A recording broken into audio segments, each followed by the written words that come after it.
Alright guys, Dominic here for Kit Guru, and following on from our launch day review of AMD's new RX 7800 XT, today we are taking a look at our first partner card model, specifically the PowerColor Hellhound. So this card features a beefed up triple fan cooler, there's dual BIOS, and even a physical switch to control the lighting. The question is though, is it worth the £40 premium over AMD's reference design? Well, that's what we're going to find out in this video.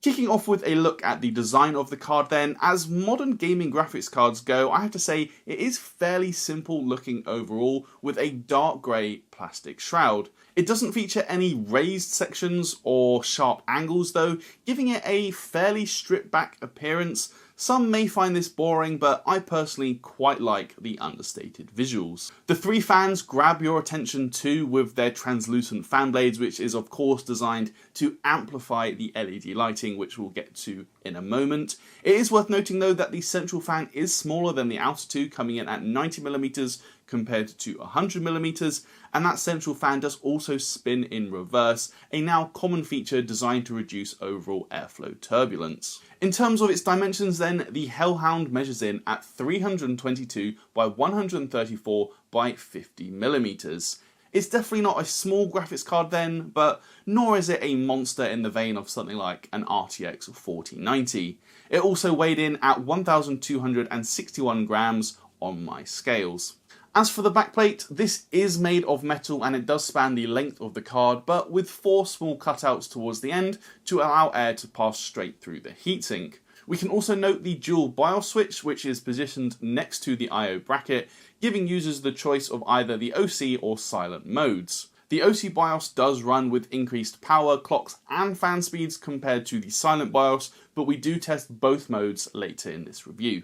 Interestingly, there is also a second toggle switch on the card, this time positioned next to those two power plugs, and this switch actually controls the LED lighting. You can either set it to ice blue, amethyst purple, or completely turned off. While I've nothing against those two colours in particular, I do have to say I find this rather limited approach to be slightly odd.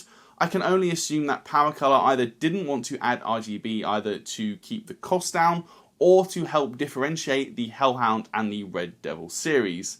Either way, it's really not the end of the world, but do let me know what you think of these lighting options down in the comments below. Moving on though, we can also find two 8-pin power connectors, which is the same as reference, and we also get a standard display allocation with 3 DisplayPort 2.1 and 1 HDMI 2.1. Taking the card apart now to look at the PCB, PowerColor has deployed a very healthy VRM with 12 phases for the GPU and 3 for the memory. Specifically, PowerColor is using a Monolithic Power Systems MP2857 controller for the GPU VRM, while an MP2856 takes care of the memory VRM. 70 amp monolithic MP87997 MOSFETs are used throughout. As for the cooler as well, this utilises 2 hefty fin stacks connected by a total of 5 6mm heat pipes. The GPU die and memory modules contact with one central baseplate, while there's a couple other secondary baseplates which contact with the MOSFETs.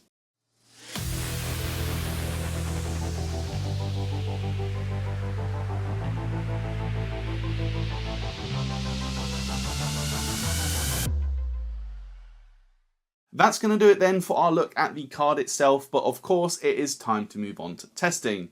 For this we used our regular GPU test system, which is provided to us by PC Specialist. This is built around Intel's i9-3900KS CPU, which we've paired with the Gigabyte Z790 Gaming X AX motherboard, and we've also got 32GB of Corsair Dominator Platinum RGB DDR5 memory.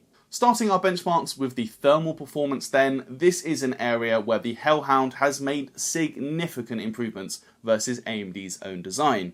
The OC BIOS, for instance, drops GPU temperatures down to 60 degrees with the hotspot hitting 81 degrees.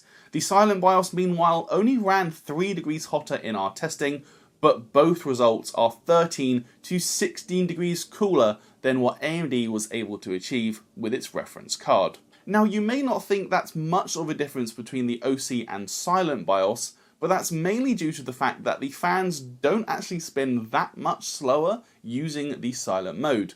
Even the OC BIOS is whisper quiet with the fans running at 900 RPM, hitting 33 decibels on our sound meter. The silent BIOS meanwhile does drop fan speed to just 720 RPM, and at that point we actually hit the ambient noise floor of 32 decibels. In other words, the card ran so quietly it became impossible to accurately measure its noise levels in my test environment. I'm also happy to say there was no audible coil whine throughout my testing. As you might expect based on those results then, the Hellhound is seriously impressive when we look at noise normalized thermals. Here we raised fan speed to 55% or 1750 RPM to hit 40 decibels of noise, and we retest thermal performance again. This time the GPU peaked at just 49 degrees with the hotspot at 71 degrees, making this the most efficient 7800 XT cooler we have tested of the 4 comparison cards. It is really impressive stuff from the PowerColor Hellhound. That also takes into account the fact that power draw has actually increased over the reference card. The OC BIOS appears to target 280 watts total board power, as we measured just under 278 watts of power draw in Cyberpunk 2077. The silent BIOS though is less power hungry, drawing 256.5 watts, and that's just a small 8 watt increase over the reference 7800 XT. That increase in power draw, coupled with the 2520 MHz rated boost clock for the OC BIOS, does mean that typical operating frequency is a touch higher than the reference card. PowerColor hasn't gone too crazy here though. They actually told us it was instead prioritizing thermal and acoustic performance, but the OC BIOS averaged 24-21 MHz over our 30-minute stress test, making it 4% faster than reference in terms of raw clock speed. The silent BIOS does reduce clock speed to reference specifications though, and I kid you not, the average clock speed proved identical over our testing between the silent BIOS and AMD's reference card. What all that means then for actual gaming benchmarks though is not a whole lot of difference. That's the reason why we don't really focus heavily on game benchmarks in these AIB reviews, as the performance differences are usually within just a few percent of the reference card. That's certainly the case here with the Hellhound, as it came in just 2 to 3% faster than AMD's reference design. If you do want to see gaming performance in a much wider range of games, then do check out our day 1 review, but just know the PowerColor Hellhound will be a couple percent faster than AMD's reference design. Due to those very small performance gains and the increased power draw, we can also see that overall efficiency is slightly worsened for the Hellhound compared to the reference card, but by less than 10% when looking at the performance per watt figures. Overclocking is going to be our next area then, and for the RX 7800 XT, in my experience this essentially boils down to how far can you undervolt the GPU and how much more frequency can be added to the memory. With the Hellhound, my sample was stable with voltage at 950 millivolts, while we also pushed memory clocks up to 2630 MHz or 21.04 gigabits per second effective. This undervolt / overclock then actually resulted in pretty hefty real world clock speed gains, with the Hellhound running 380 MHz faster once this overclock was dialed in. As for what this overclock means then for real world performance, we actually saw gains of between 10 to 12% in the 3 titles I retested, in some cases bringing performance up to RTX 4070 Ti levels. It's certainly a lot more impressive than I was expecting, and I have to say, it is well worth doing if you've picked up one of these new RDNA 3 cards. Naturally though, this overclock does increase power draw by a fair chunk, now hitting just under 330 watts, so that's an 18 increase in power draw for 10 to 12% performance gains. That obviously means that efficiency is further reduced, lowering performance per watt by 6%, but it's hardly a major difference. So that is it for our testing then of the PowerColor Hellhound 7800 XT, and it is a seriously impressive partner card.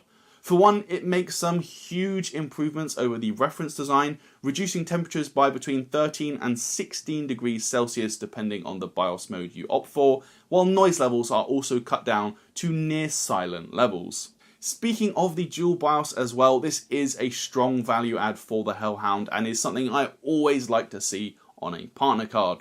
Not only do you get the choice of the OC and the silent BIOS, but you also get that extra redundancy just in case something goes wrong when flashing a new BIOS. Plenty of more expensive RTX 4070 partner cards also don't have this feature, so that's definitely something to keep in mind and is a strong positive for the Hellhound. Actual gaming performance though, as we saw, is nothing to write home about, coming in between 2 to 3% faster than AMD's reference design. Overclocking, on the other hand, is well worth doing, as we saw gains of between 10 to 12%, and I even saw the 7800 XT rivaling the likes of the RTX 4070 Ti in Cyberpunk 2077 and God of War. Being completely honest then, the only thing I'm not actually that sure about with the Hellhound is the LED toggle switch. It's definitely not the end of the world, but it does feel a bit strange in a world where basically every PC component now offers you a choice of 16.8 million colours to be limited to just 2 with the Hellhound. I don't know, it just doesn't quite sit right with me, and I think this card should have RGB lighting. At £520 though here in the UK, that's just a £40 or 8% price premium over the reference RX 7800 XT. That means it's still £50 cheaper than the cheapest RTX 4070, while more premium 4070 options, I guess more in line with the Hellhound, are still retailing for well over £600. For me, I have to say, if you are looking at the RX 7800 XT, the PowerColor Hellhound is a bit of a no-brainer. I think the improvements are absolutely worth paying that 8% premium over the reference card, and honestly, I think this is a highly impressive partner card, so it's, I guess, a double thumbs up from me. That is going to do it for this video though, guys, so if you liked it, please do toss me a thumbs up and let me know your thoughts down in the comments below. I'd love to know what you think about that LED switch and the choice of just 2 colours. Am I guess overthinking it, or is it really a limitation? Let me know your thoughts.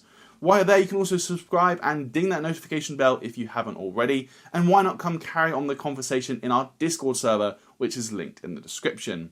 While you're there, you can also find links to our brand new merch store where you could pick up a t-shirt like the ones on screen.